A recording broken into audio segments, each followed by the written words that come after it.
I would have wanted to know. If you've ever wanted to know corporation and government secrets, these are the individuals you can thank. Welcome to WatchMojo.com, and today we're counting down our picks for the top 10 whistleblowers. William Sullivan said, "We sat around a table plotting these things, and no one ever asked, is it ethical, is it legal?" And of course, they didn't ask, is it working? For this list, we've looked at people who revealed corrupt or illegal behavior to the public. We've based our ranking on the importance of the leaked information, the individual's overall notoriety, and the impact their information had on the public eye. Eventually you realize that these things need to be determined by the public, not by somebody who was simply hired by the government. Number 10, Colleen Rowley. Holy shit, Martin. That's the other building. That's terrorist. Other building? That's terrorist, bro. Following the September 11th, 2001 terrorist attacks in New York City, many agencies took a hard look at their policies and procedures as their agents began to doubt the agencies. Recklessness would be criminal, and the things I know of are bordering on that. FBI agent Colleen Rowley was one of those agents. She quickly became known for speaking out against the FBI due to their mishandling of information regarding the terrorist Zacarias Moussaoui, who was linked to the attacks. The man known as the 20th hijacker, Zacarias Moussaoui, is now serving 6 life sentences in the Supermax prison in Florence, Colorado. For her actions, Rowley was named one of Time magazine's People of the Year in 2002 and was awarded the first ever Sam Adams Award for integrity in intelligence that same year. I also was probably one of the last whistleblowers to get on a cover of a magazine, and actually survive. She retired from service in 2004. Do you feel the lessons have been learned? Oh, that's a good question too. Have the lessons been learned? I don't think so. Number 9, Jeffrey Wigand. His testimony was a key to the eventual $246 billion settlement with 5 tobacco companies. Time to stand up to the tobacco companies. Coming from the Research and Development Department of tobacco company Brown & Williamson, Jeffrey Wigand had enough of hiding secrets. And I decided, after reading those articles and authenticate them, that I would actually go to CBS 60 Minutes and violate the agreement I had signed after receiving 2 death threats on my children. In 1996, Wigand was interviewed by 60 Minutes and told the public that his company had increased the amount of nicotine in their cigarettes by manipulating the tobacco blend. We're in a nicotine delivery business. And that's what cigarettes are for. Most certainly. It's a delivery device for nicotine. Causing increased harm to both smokers and secondhand smokers. When you say you're going to have a safer cigarette, that now takes everything else that you have available and say it's unsafe. And that, from a product liability point of view, gave the lawyers great concern. Since then, Wigand has become an expert witness in tobacco-related cases. And his story got an even wider audience thanks to the Hollywood film The Insider. If you'd ask me, would I do it again? Do I think it's worth it? Yeah, I think it's worth it. Number 8, Mark Whitacre. Wearing a wire for 3 years undercover. I attempted suicide twice, so it had a lot of serious aspects to that case. It doesn't matter what level of employment you've reached, anyone can be a whistleblower. Just ask Mark Whitacre. If I'm on the phone with any of the competitors, I would record that. Whitacre worked at Archer Daniels Midland, where he was president of the bioproducts division. And he became the highest level corporate executive to ever blow the whistle when he revealed that ADM had been involved in price fixing. I kind of started writing my own severance and started taking money from that company especially the last few months. However, the company retaliated and slammed Whitacre for embezzlement, which resulted in $9.5 million worth of fraud charges and 8.5 years in a federal prison. They told me that I was a good informant. They told me, as I've been told a few times, one of the best informants they've ever had. Following his release, Whitaker's exploits were comically dramatized in the 2009 Matt Damon-led film, The Informant. We'd work it. We'd build the investigation, get everything we needed, gather up all the information. Then we went to DOJ, briefed those lawyers, and, before you knew it, we were hitting ADM, raiding the place, taking it down. Number 7, Mordechai Vanunu. This building here, this is the District Court of Jerusalem, the place who sentenced me as a spy traitor. Here is a controversial choice. Mordechai Vanunu was an Israeli nuclear technician who was abducted by Mossad agents after revealing the truth about Israel's nuclear testing program to the public through a UK newspaper. He spent over 18 years in prison, 11 of them in solitary. Very cruel, barbaric treatment by Israel's spy Mossad Shabak. Since his release in 2004, he has been an activist in freedom of speech and movement. Although named a traitor against Israel, Vanunu has been celebrated by the international community, including numerous Nobel Peace Prize nominations, the Right Livelihood Award, and the Lenin Ono Grant for Peace. I am a symbol of the will of freedom, that the human spirit is free.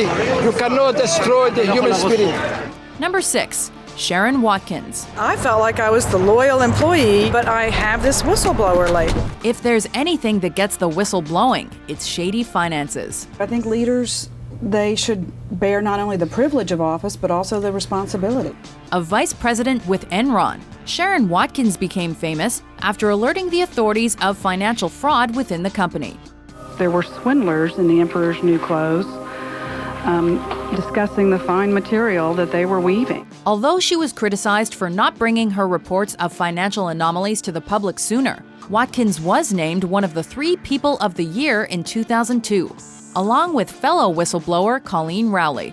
Since leaving Enron, she's become an advocate of proper business and management, and actively spreads her ideals about the problems of the corporate culture in the United States. When you have an ethical challenge, your life's never the same. You're either going to rise to it and try to stop the bad behavior, or you're going to rationalize why, you're staying silent. Number 5. Daniel Ellsberg. It was a well-kept secret by thousands and thousands of people, including me. Like other industries, the military has no shortage of whistleblowers. One of these is Daniel Ellsberg, a former United States military analyst who worked for the Rand Corporation. I needed details of the atrocities by the Viet Cong anywhere in Vietnam. Above all, I wanted gory details of any injuries to Americans.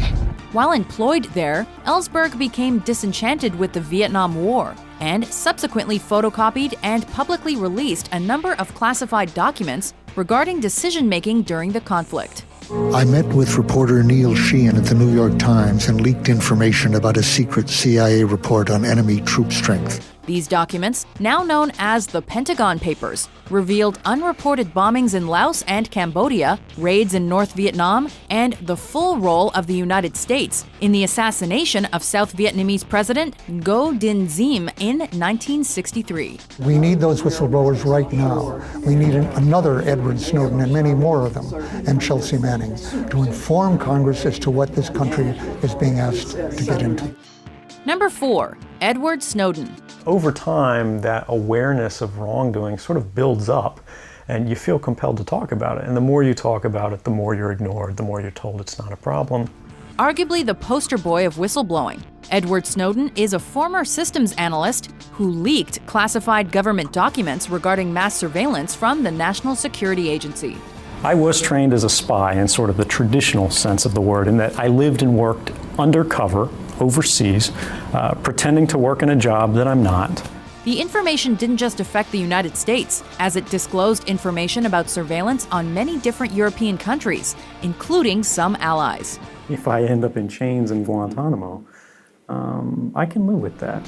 Snowden's actions have sparked the debate over government monitoring, individual privacy, and even national security. And he's been branded as both a hero and a traitor. The greatest fear that I have regarding the outcome for America of these disclosures is that nothing will change. Number 3. Julian Assange. We accept material that is political, diplomatic, or historical or ethical significance that hasn't been published before and is on some kind of censorship threat. Assange rose to notoriety as the founder of website WikiLeaks in 2006, but didn't grab the world's attention until 2010, when he began releasing classified documents obtained by Bradley, later known as Chelsea Manning. The site, and Assange himself, have been under fire ever since, with questions surrounding the legality of the leaks. So, information that organizations are spending economic effort into concealing, that's a really good signal. that when the information gets out, there's a hope of it doing some good. Public reaction has been mixed, as some governments have named him a criminal, while many groups have rewarded his actions. We don't yet have a totalitarian regime, but we have all the getting pretty close in the practical elements. Is that going to cross over into something else? In 2010, Assange received the Sam Adams Award for Intelligence and Ethics. And in 2012, he won the Sydney Peace Foundation Gold Medal for Peace with Justice, putting him in a category that includes only Nelson Mandela, the Dalai Lama, and Daisaku Ikeda.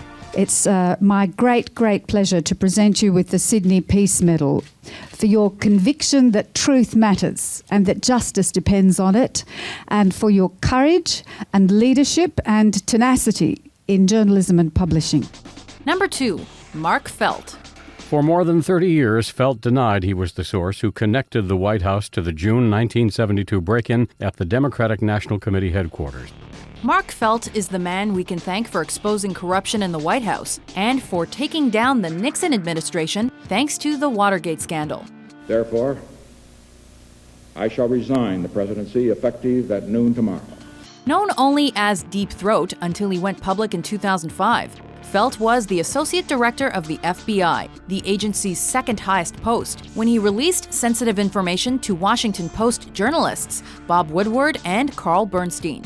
He was insistent that we not disclose, and I think we wanted to protect that principle. Deep Throat's whistleblowing was made public in the mid-70s with the release of the book and later the film All the President's Men, which only added to Deep Throat's mystique. It involves the entire U.S. intelligence community, FBI, CIA, justice. It's incredible. Before we unveil our top pick, here are a few honorable mentions. This is division playing close. This is actually an illegitimate arrest. But that happened all the time. Heaven forbid you should embarrass the administration with your disclosures, but if you expose their illegality, you're really going to pay for it. You're in trouble.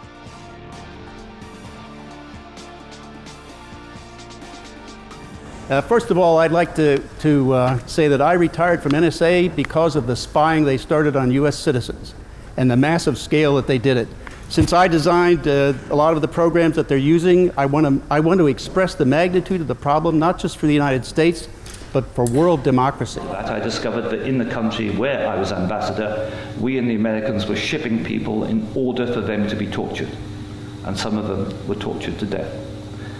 Now, as you may imagine, my worldview changed. Number 1, Chelsea Manning.